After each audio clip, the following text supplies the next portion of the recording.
था तुमने? अंगेज मामा, you look like a monkey. ये हर बार छेड़ती है मुझे। अरे प्लीज फिर से तुम्हारी कैट पैंट। मम्मा ये भी मुझे बोलता रहता है।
तो ये है हॉरर हाउस।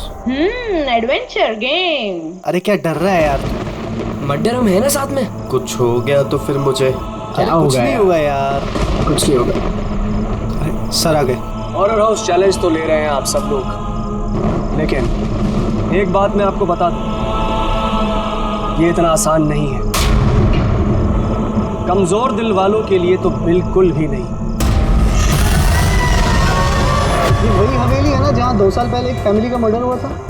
जी हाँ, पूरे हिंदुस्तान में इससे डरावनी जगह कोई भी नहीं है। बहुत लोगों ने कोशिश की पर आज तक कोई भी ज्यादा देर तक यहाँ रुक नहीं पाया। तो बताओ, क्या आप लोग ये चैलेंज लेना चाहेंगे? जिमी यार, ऑल द बेस्ट। जिमी, तुझे डर नहीं लग रहा है क्या यहाँ पर? डर किस बात का? मुझे सीआईडी ऑफिसर बनना है, एसीपी प्रद्युमन जी की तरह, ब्रेव और strong. Morning sir. Good morning Jimmy. आज कैसे आना हुआ तुम्हारा? कैसे हो तुम? सर बहुत बढ़िया हूँ सर, एकदम आपकी तरह। मेरे तरह? सर अगर आपकी तरह रहूंगा भी तो बड़ा होकर आपके जैसे सीआईडी ऑफिसर बन पाऊंगा। अरे वाह, मेरे जैसे बनना है? सीआईडी में एसीपी बनोगे? और वैसे भी ये सब तो फेक है, कुछ रियल है ही नहीं, सिर्फ डराने के लिए बना। कुछ देर अंदर रहेंगे फिर चल जाएंगे हम बाहर।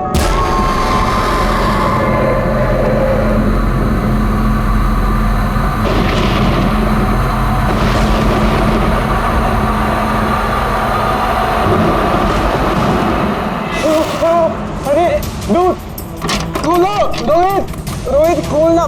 जिमी ठीक है। जिमी तो अब यहाँ से हम लोगों को अलग अलग जाना है। Jimmy see you later Sushant.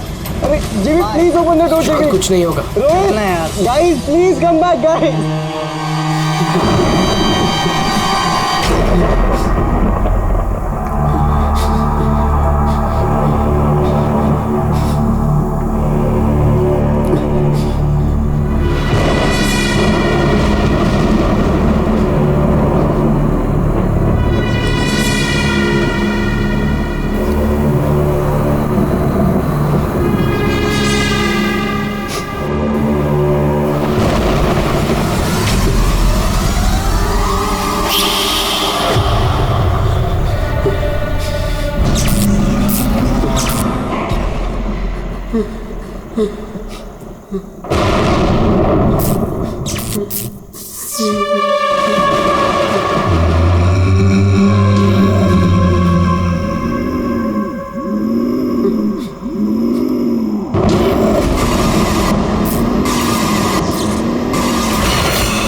शांत, क्या हो गया? कल रात को तेरी मॉम का भी कॉल आया था। कुछ तो बोल। तू चल क्लास के लिए चल। कुछ तो प्रॉब्लम है।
सुशांत मेरा बच्चा, ये क्या हो गया सुशांत? छोड़ो मुझे प्लीज, छोड़ो सुशांत, ये तुम्हें क्या हो गया सुशांत?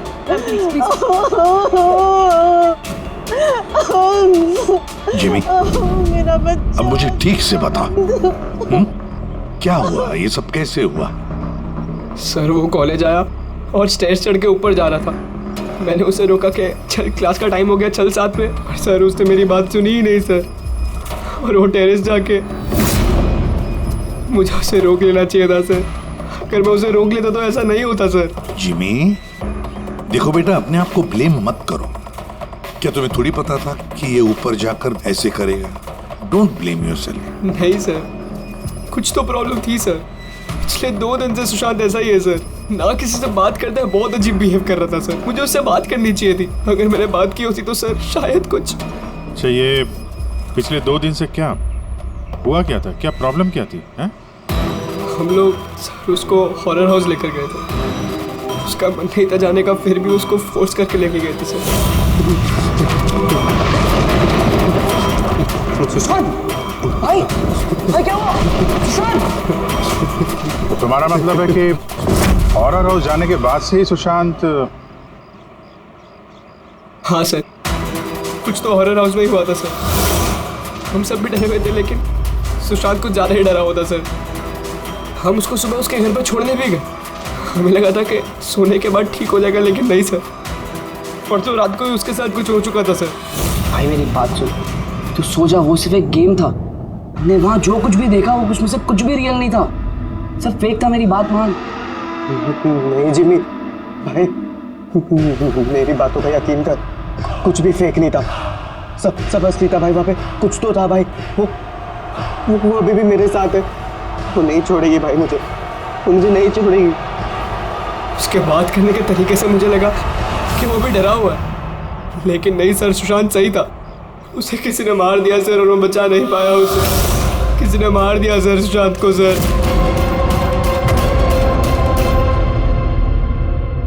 ये देखो बॉस, ये सीटी स्कैन किसका? ये एक 80 साल के बूढ़े के ब्रेन का सीटी स्कैन है। इस आदमी को एक बहुत ही भयानक ब्रेन की बीमारी हुई। जरा देखो गौर से, इसके ब्रेन सेल्स कैसे सिकुड़ गए हैं। और सर इस सीटी स्कैन में ब्रेन सेल्स और भी ज्यादा डैमेज्ड है। ये स्कैन किसका? सुशांत।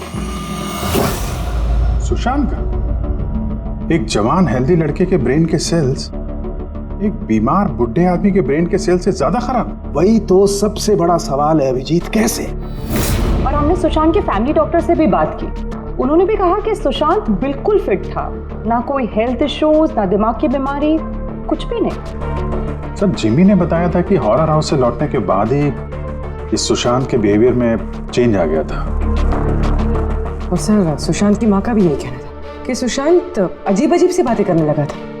उसे लगता था कि उसके आसपास कोई है जो उसे मारना चाहता है, पर ऐसा कुछ भी नहीं था। और सिर्फ 2 दिन में सुशांत को स्किज़ोफ्रेनिया के सिम्टम्स होने लगे। इम्पॉसिबल। अभिजीत, जिमी की बात सही हो सकती है।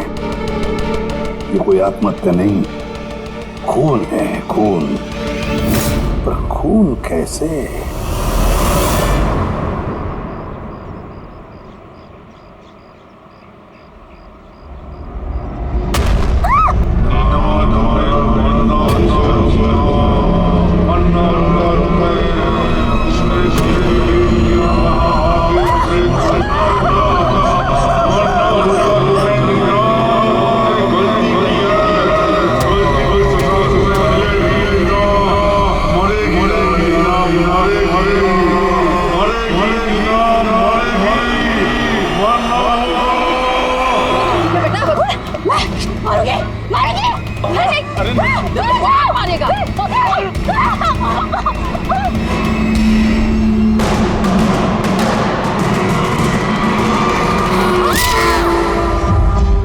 लड़की बहुत डरी हुई सी थी। ऐसा लग रहा था कि कोई इसका पीछा कर रहा है। अजीब अजीब सी बातें कर रही थी।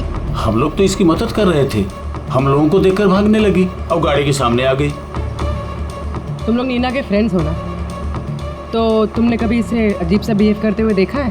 बिल्कुल ठीक थी वो, पर आज जब वो कॉलेज आई बिल्कुल बदली हुई सी बिहेव कर रही थी। पूछने पर कुछ बताया भी नहीं उसने, फिर अचानक से क्लासेस छोड़ के चली गई। मतलब कल तक सब कुछ ठीक था, तो कल और आज के बीच ऐसा क्या हुआ कि वो इस तरह से बिहेव करने लगे? कल रात को हम हॉरर हाउस में गए थे और नीना बहुत ज्यादा डर गई थी। हमें लगा कि रात भर आराम से सोएगी तो सुबह तक ठीक हो जाएगी। एग्जैक्टली हुआ क्या था वहाँ पे? सर वो नीना वहाँ पे अचानक से बेहोश हो गई थी। Neena Neena Neena Neena Neena are you okay? उसके बाद से एकदम अजीब बिहेव करने लग गई। नीना से लगता था जैसे उसे कोई मार देगा। क्या हुआ?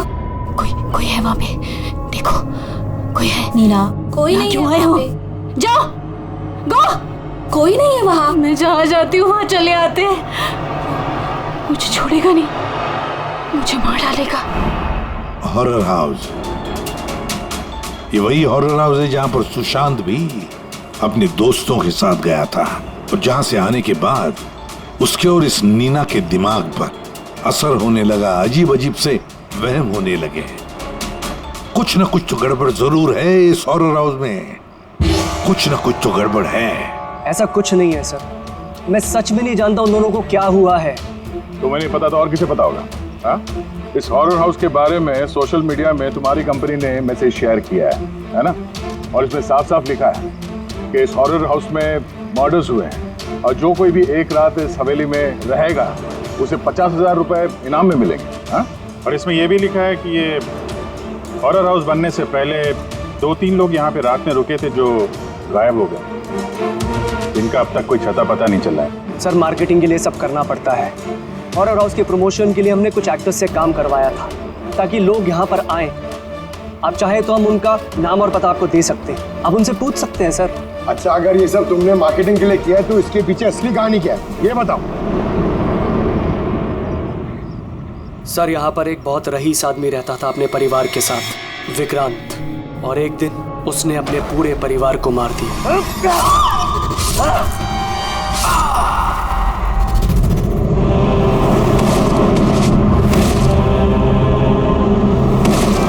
मुझे मार दिया, सबको मार दिया मैंने, सबको मार दिया मैंने।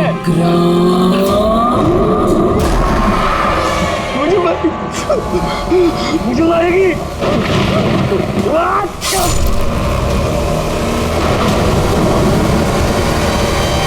हाँ सर, विक्रांत के बारे में मैंने न्यूज में देखा था। सर ये जगह वैसे ही भूत बंगले के नाम से बदनाम थी, तो क्यों ना इससे कुछ पैसा कमाया जाए। तो स्कूल और कॉलेजेस के बच्चों को ये चैलेंज देकर तुमने पैसा कमाने का नया तरीका निकाला, हाँ? मगर तुमने सोचा तुम्हारे लालच ने दो बच्चों की जान ले ली। सर, आपको पता है ना हॉरर हाउस क्या होता है? यहाँ पर सब कुछ नकली होता है सर। डराने के लिए डेड बॉडीज की जगह नकली एक्टर्स होते हैं, खून की जगह लाल रंग होता है, लाउड नॉइजेस होती है, दैट्स इट। सर, ऐसी कोई भी चीज नहीं होती जिससे किसी को खतरा हो। सर डॉक्टर सालुंके का मैसेज है। नीना के सीटी स्कैन से पता चला कि उसके ब्रेन सेल्स बहुत तेजी से उसी तरह डैमेज हुए हैं जैसे सुशांत के केस में हुए थे। अब बोलो, अगर ये सब नकली है, नाटक है, तो किसी के दिमाग पे इतना बुरा असर कैसे पड़ सकता है, हा? सर, मुझे इसके बारे में कुछ नहीं पता, मैं सच कह रहा हूँ।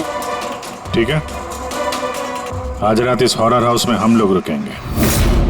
पता तो चले बिजनेस के नाम पे यहाँ पे कौन कौन सा खेल खेला जा रहा है।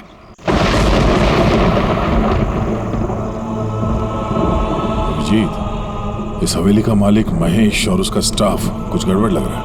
लगता है वही लोग हैं जो ये सब कर रहे हैं। हम लोग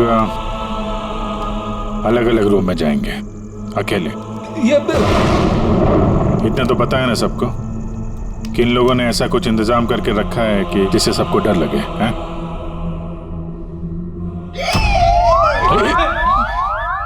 पंकज, बी वेरी केयरफुल, है ना? इस हवेली में 2 लोगों की मौत हो चुकी है, कुछ भी हो सकता है कभी भी, इसलिए चौकन्ने रहना, ठीक है? हाँ सर। हर चीज को ध्यान से देखना है, ठीक है? Be alert.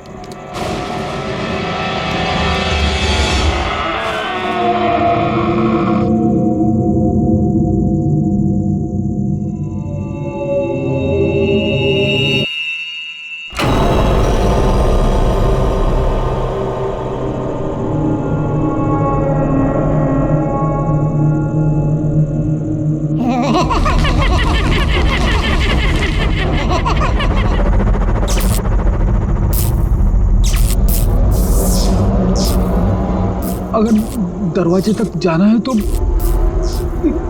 सबको पार करके जाना होगा।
पंकज,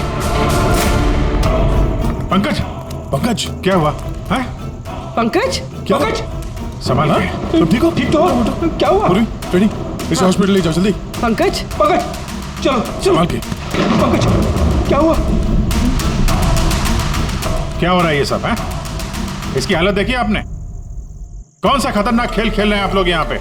सर मैंने आपको बताया ना, यहाँ पे सब कुछ नकली है। जिन्हें आपने देखा होगा वो सब जूनियर एक्टर्स हैं, हाथ में चाकू लिए हुए। और सर वो विक्रांत की होलोग्राम इमेज है। सर यहाँ पर ऐसा कुछ नहीं है जिससे किसी को खतरा हो। तुम एक ही बात को 1000 बार कह लो, मगर एक बात साफ है, यहाँ कुछ तो है जो ठीक नहीं है। बॉस, पंकज की हालत अब पहले से बेहतर है। उसका सीटी स्कैन किया गया और स्कैन में ऐसी कोई बात नहीं आई है जिससे कोई चिंता हो।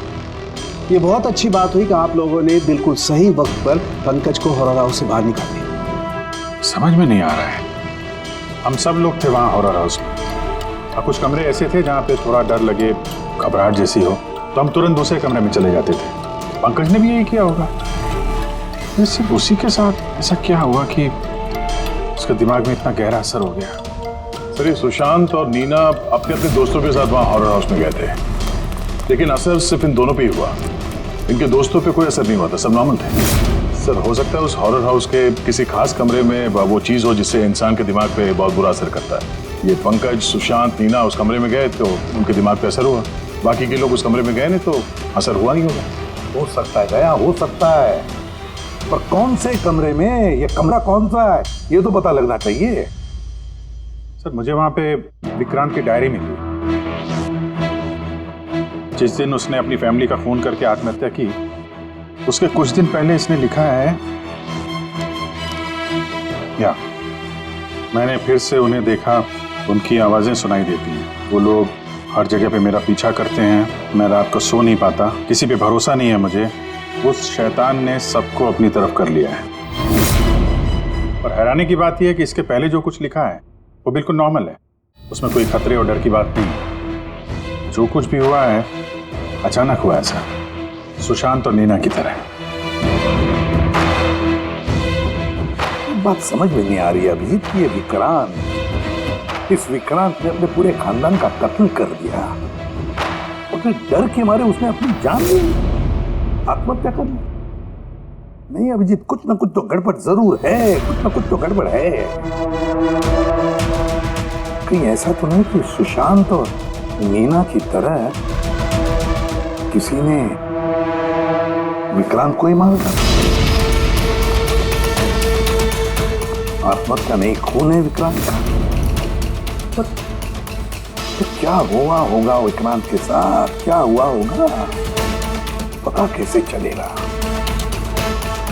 सर, विक्रांत की फैमिली में सिर्फ एक लड़की जिंदा है, उसकी बड़ी बेटी राधिका। राधिका? सर, अगर मैं आज जिंदा हूं तो सिर्फ इसीलिए क्योंकि उस दिन मैं शहर से बाहर थी, एक ट्रिप पर गई थी और जब वापस आई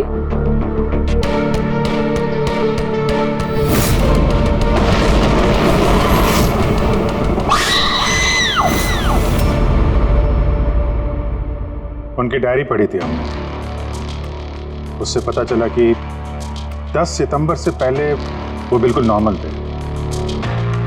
उसके बाद से उन्हें किसी से डर लगने लगा, अपनी जान खतरे में महसूस होने लगी। 10 सितंबर। सर, 10 सितंबर को तो हमने डैड का 50th बर्थडे सेलिब्रेट किया था। सब लोग आए थे, फैमिली, फ्रेंड्स, और सर डैड तो बहुत ज्यादा खुश थे। सर,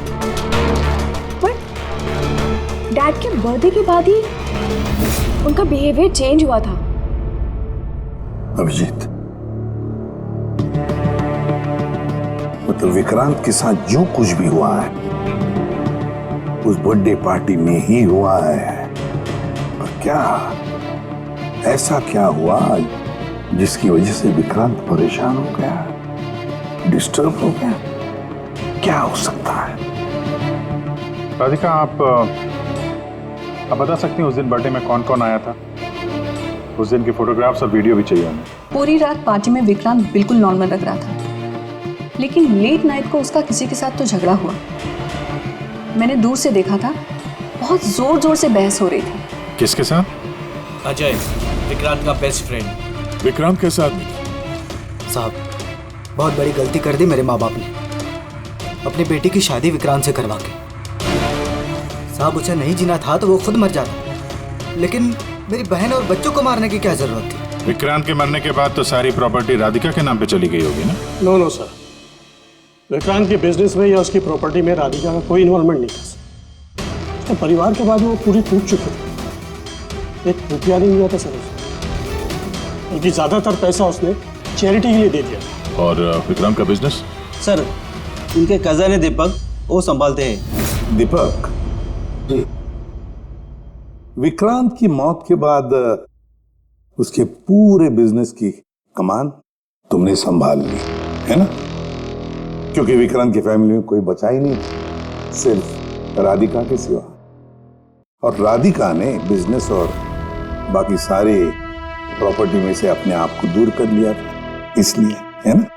जी, सभी को मालूम है कि विक्रांत मेरा कजिन था और किसी को तो जिम्मेदारी लेनी ही थी, लेकिन ये सब आप मुझसे क्यों पूछ रहे हैं? देखिए, विक्रांत और उसकी फैमिली के साथ जो भी हुआ उसका अफसोस सबको है। वो एक हादसा था, साजिश नहीं। आप लोगों को लगता है कि विक्रांत ने आत्महत्या नहीं की, मर्डर किया है किसी ने उसका। मैंने मारा है उसे और सुपारी देकर ये काम मैंने करवाया है। सर, वो मेरा बहुत जिगरी यार था, जिगरी। हम दोनों के बीच में बिल्कुल एकदम भाइयों जैसा प्यार था सर। तो हमें तो पता चला है कि काफी समय से तुम दोनों की दोस्ती में काफी दरार पड़ गई। दरार? नहीं सर, वो क्या है ना कि फ्रेंडशिप के बीच में जो तकरार होती है और प्रॉब्लम्स होती है, बस वैसे ही कुछ हुआ था। लेकिन सर, बाद में हमने पैचअप कर लिया था। सर मेरी बात जरा गौर से सुनिए कि अगर हम दोनों के बीच में दोस्ती नहीं होती तो क्या वो मुझे पार्टी में इनवाइट करता? राइट। और उसी पार्टी में तुम्हारा जबरदस्त झगड़ा भी हुआ था विक्रांत के साथ। झगड़ा? हमारे पास एक गवाह है। नहीं सर, नहीं, झगड़ा नहीं हुआ था। वो क्या था कि 3-4 पैक अंदर जाने के बाद बस हम दोनों हाइपर हो गए थे और उसके बाद हम दोनों में बहसाबाजी शुरू हो गई थी। That's it. हद करते हैं मैम आप लोग। पूरी दुनिया जानती है कि विक्रांत ने अपनी फैमिली का मर्डर करके खुद सुसाइड कर लिया। हो सकता है उसकी कोई बहुत बड़ी प्रॉब्लम हो। पुलिस ने भी ये केस क्लोज कर दिया है, तो आप फिर क्यों 2 साल बाद मुझे इस केस में फंसाना चाहती हैं? I mean, मैं ऐसा क्यों करूंगी? देखिए, हमें तो बस इतना पता चला है कि विक्रांत की कंपनी में बरसों काम करने के बाद भी आपको प्रमोशन नहीं मिला। इनफैक्ट विक्रांत तो आपको नौकरी से निकालना चाहते थे, और फिर अचानक विक्रांत की मौत के बाद आपकी फाइनेंशियल कंडीशन काफी बेहतर हो गई। हाँ, तो मतलब आप ये कहना चाहती हैं कि मैंने विक्रांत का खून करके उसकी पूरी प्रॉपर्टी पर कब्जा कर लिया? Is that you want to say? आप लोगों को लगता है कि मैंने विक्रांत को उकसाया कि अपनी फैमिली को मारकर खुदकुशी कर ले। इस बात का आपके पास कोई सबूत है, कोई गवाह है? दीपक, विक्रांत के 50वें सालगिरह की पार्टी में तुम तो गए थे, है ना? फिर गिफ्ट भी लेकर गए हो। अब 50वां बर्थडे जो था, क्या क्या लेकर गए थे, जरा बताओ तो। अजी, 2 साल में मैंने कई लोगों को अलग अलग गिफ्ट दिए हैं। कैसे बता पाऊंगा कि विक्रांत को क्या दिया था? मुझे कुछ ठीक से याद नहीं आ रहा। आई थिंक सिर्फ कार्ड ही दिया था। लेकिन सर, ये अचानक बीच में गिफ्ट की बात कहाँ से आ गई? और मुझे नहीं याद कि मैंने उसे क्या गिफ्ट दिया था। ये 2 साल पहले की बात है मैम। और फिर किसी को कोई गिफ्ट देना कोई गुनाह थोड़ी है। जो मैंने विक्रांत को उसके फेवरेट ऑथर की नई बुक गिफ्ट करी थी, लेकिन उसको किसने क्या गिफ्ट किया ये बता पाना मुश्किल है। आप जानना क्यों चाहते हैं?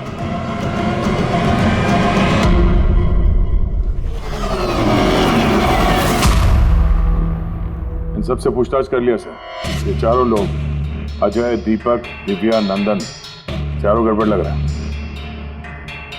सर, इन लोगों से सच उगलवाना बड़ा मुश्किल है। हाँ सर, 2 साल हो गए हैं इस बात को। कोई सबूत गवाह मिलना थोड़ा मुश्किल है। इसी बात का फायदा उठाया है इन लोग।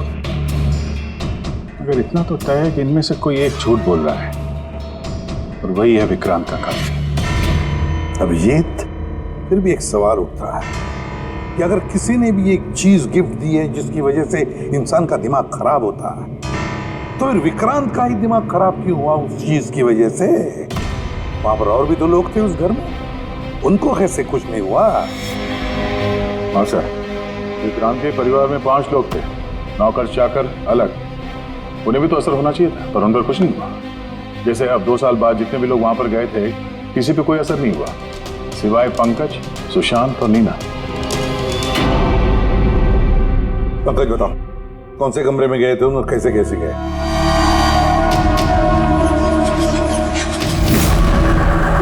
ये कॉरिडोर था सर। मैं सीढ़ियों से नीचे आया सर। ये कॉरिडोर क्रॉस करके यहाँ हॉल में गया सर। हॉल में सर फिर वो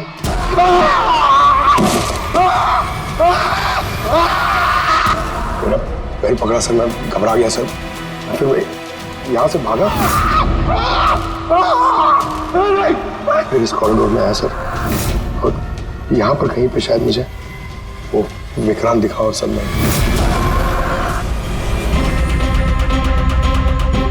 हाँ सर, पंकज हमें यहाँ इस कॉरिडोर में मिला था यहाँ पर, और नीना को उसके दोस्तों ने भी इसी जगह पे देखा था,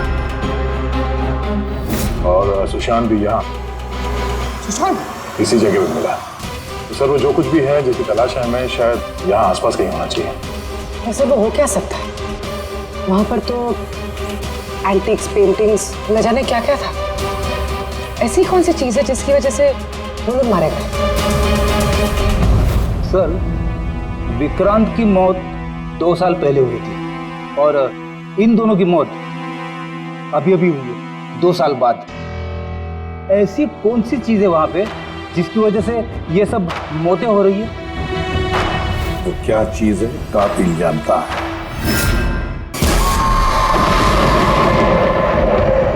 सीआईडी की टीम ने ये कहा है कि उस रात पार्टी में जो कुछ हुआ वो हमसे एक बार फिर जानना चाहती है। इसी जगह जहां पार्टी हुई थी कि एग्जैक्टली हुआ क्या था, उस रात कौन कहां था और क्या कर रहा था। अरे एसीपी सर अभी तक क्यों नहीं आए? मैं इससे ज्यादा इंतजार नहीं कर सकता। इनफ। एक काम करते हैं, एसीपी सर को कॉल कर लेती हूँ। प्लीज। अरे तुम लोगों को जो कुछ करना है करो, मैं तो चला। मैं यहाँ एक पल भी नहीं रुकूंगा। एक पल भी नहीं रुकना मुझे। अरे सुनो यार।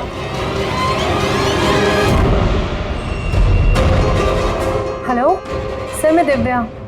आपने हम सबको हॉरर हाउस में बुलाया था ना, हम लोग आ गए हैं। हाँ जी, मैं, नंदन, अजय और दीपक। क्या आपने बुलाया ही नहीं? ऐसी कोई बात ही नहीं हुई? Okay sir. क्या हुआ? एसीपी का कहना है कि उन्होंने हमें बुलाया ही नहीं। अरे ये हो क्या रहा है? पता नहीं, शायद किसी ने हमारे साथ मजाक किया है। चलो चलते हैं यहाँ से। चलो जल्दी चलो। कहाँ चलते हैं? ऊपर से बाहर जाने का कोई रास्ता नहीं है। अब क्या करेंगे हम? कैसे निकलेंगे यहाँ से बाहर? हम कोई दूसरा रास्ता तो होगा। हाँ ढूंढो, दूसरा रास्ता ढूंढो निकलने का बाहर। चलो चलो जल्दी होना चाहिए कोई रास्ता। एक काम करो, तुम वहां देखो, मैं वहां दिखता हूँ।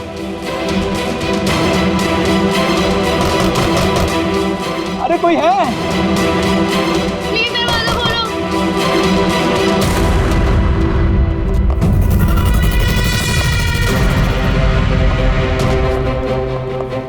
ये क्या तमाशा है सर? अब क्यों परेशान कर रहे हैं हमें? परेशान नहीं कर रहे थे, सिर्फ परीक्षा ले रहे थे, और परीक्षा का रिजल्ट भी आ गया। पता चल गया है खूनी कौन है। आप सबको इस हॉरर हाउस के उस हिस्से में बंद किया गया था जहां वैसी कोई चीज है जिसकी वजह से दिमाग पे बहुत बुरा असर पड़ता है और इंसान को अजीब अजीब से वहम होने लगता है, और उस चीज के बारे में कातिल को पता है, और उसी चीज की वजह से कातिल पहचाना भी गया। जाहिर सी बात है कातिल उस चीज को नोटिस करेगा, उससे दूर जाने की कोशिश करेगा, क्योंकि वो नहीं चाहेगा कि जहर वाला केमिकल का असर उस पे हो जाए। चारों तरफ दरवाजे बंद थे, वो भी यहीं फंसा था, इसलिए उसने उस चीज को छूने की गलती की। और इस कमरे में क्या क्या हुआ सब कुछ सीसीटीवी कैमरा में कैद हुआ है।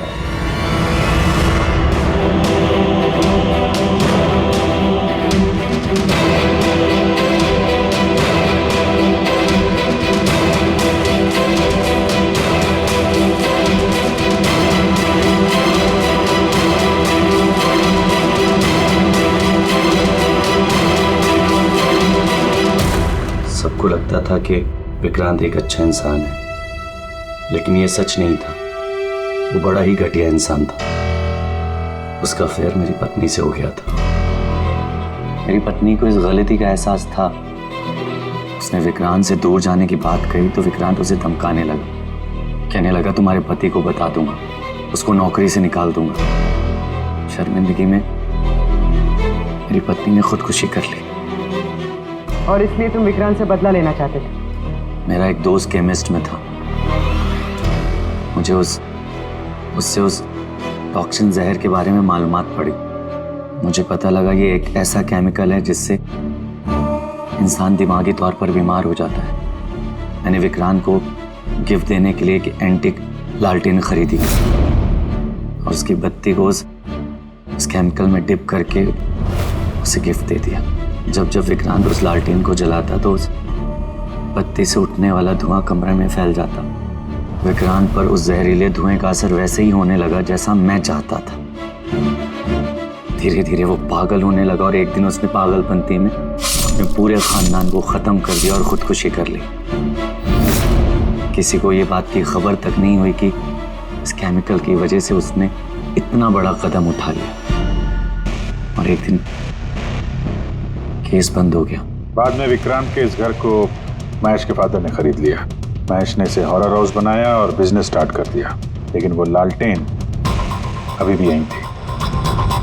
स्टडी रूम में नहीं, कॉरिडोर में, जिसकी वजह से ये सब हो रहा था। सच बोल रहा हूँ, मुझे जब पता लगा कि उस जहरीली लालटेन की वजह से 2 साल बाद भी लोग मर रहे हैं तो मैं घबरा गया। मैं रिस्क नहीं लेना चाहता था लालटेन को यहाँ से निकालने की। नंदन हर मुझे भी यही सोचता है कि उसने बड़े चालाकी से अपने काम को अंजाम दिया और अब उसे कोई पकड़ नहीं सकेगा। लेकिन सारे के सारे मुजरिम यही भूलते हैं कि कानून को कोई ज्यादा देर तक धोखा नहीं दे सकता। एक न एक दिन तो वो पकड़ा जाता ही है। नंदन, तुम्हारे इस बदले की आग में कितने सारे लोगों की जानें ले ली। कानून तुम्हें कभी माफ नहीं करेगा। कड़ी से कड़ी सजा होगी तुम्हें, फांसी होगी तुम्हें, फांसी।